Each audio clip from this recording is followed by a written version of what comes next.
Good afternoon. There's a live look atop the Sedalia area this September 20th. Here's what's making news this hour. Missouri is cracking down on the leading cause of child deaths. And a statewide movement wants to stop you from having to pay extra on your home. A family is now seeking compensation after a drug-related SWAT raid. Live from Studio 8A, coverage you can count on in high definition. This is KOMU 8 News, first at 5. You're looking at familiar video that stirred the nation. A controversial SWAT raid has now prompted that family to file suit. Good evening, everyone. I'm Sarah Hill. And I'm Angie Bailey. Thanks for joining us. A Columbia family filed a lawsuit against the city of Columbia today for damages relating to that February SWAT team incident. Now, the suit targets police officers who were on the scene during the incident. The plaintiffs are seeking compensation for their dog, the SWAT team shot, and other damages to the home. But this lawsuit's about things that have to be held accountable, and again, they're out a lot of money, several $1,000s in vet bills. They've had to have counseling for their minor child, for their 7-year-old boy, and there's a lot of things that need to be looked at here. KOMU tried contacting city officials, and so far they have not returned our phone calls. All right, thanks, Angie. It was a picture-perfect afternoon across central Missouri, and simply because we didn't really have a whole lot in the way of cloud cover out there. Bright blue skies. We will continue with the crystal clear skies overnight, maybe a few passing clouds. Otherwise, temperatures falling back into the middle 60s. It'll be rather comfortable. More details on how warm we're going to get for tomorrow afternoon coming up in just a little bit. Okay, thanks, Michelle. Money and cameras, two important topics in tonight's Columbia City Council meeting. KOMU 8's Nicole Najolek joins us now live downtown with your first look at local news. Nicole, what does this budget look like for next year? Well, the budget is ironed out and the council is ready to vote on it in just a couple of hours. Now, a reminder of where things stand. If approved, the budget is at $385 million. Councilman Gary Kespel says as of September 7th, the city has agreed to hire 4 new firefighters, 1 new police officer, 2 joint communications officers, and $30,000 in part-time help for the Columbia Joint Communications. However, the city will cut the budgets of several volunteer citizen commissions. As of right now, the budget seems hammered out, but the utility rates are still on the chopping block. I agree with all the utility rate increases except electric that the city manager proposed. I agree with the mayor on the 2% increase rather than 3%. The electric utility has places in their budget where they could save some money.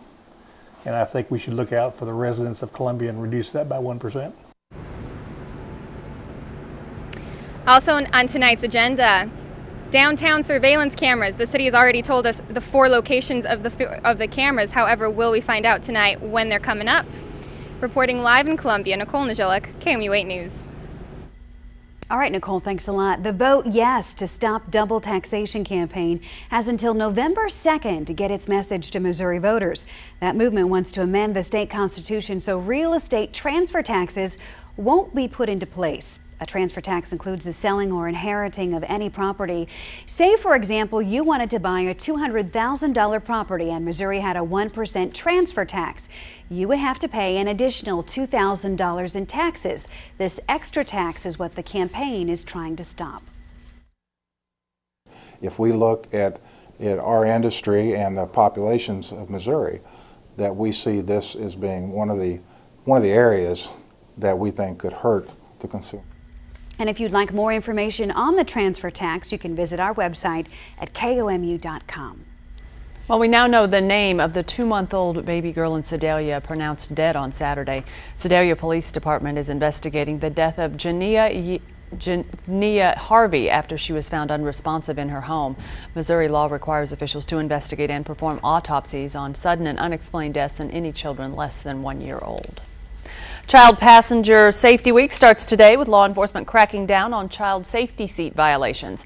Missouri law requires children less than 8 to be in a child safety seat or booster seat until they are more than 80 pounds.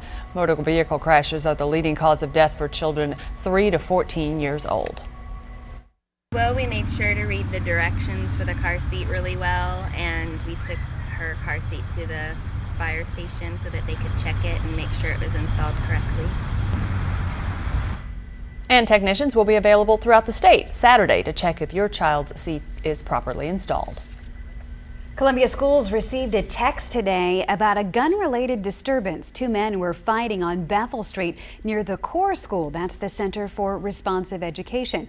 One of them drew a gun. No shots were fired. Police wanted to ensure that the incident did not originate or have anything to do with the school.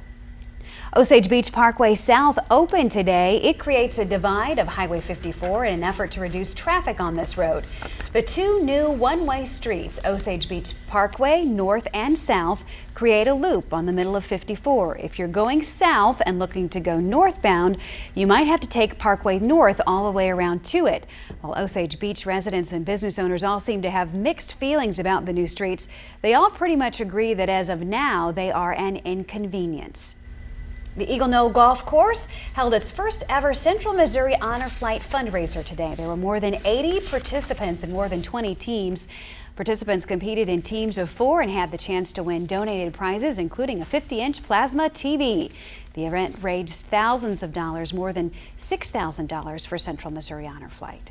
Great news. Bed bugs aren't just terrorizing homes anymore, and firefighters have tamed wildfires in the West. KOMU 8's Cynthia Yang has your First Nation report. Utah firefighters have gained control of devastating wildfires today. A combination of dry conditions and live ammunition started the fire during a National Guard training session yesterday. The fire burned thousands of acres and destroyed 4 homes. Officials evacuated more than 1,600 homes and closed 7 schools. We've heard about the rise of bed bugs in homes, but now they're moving into bigger real estate.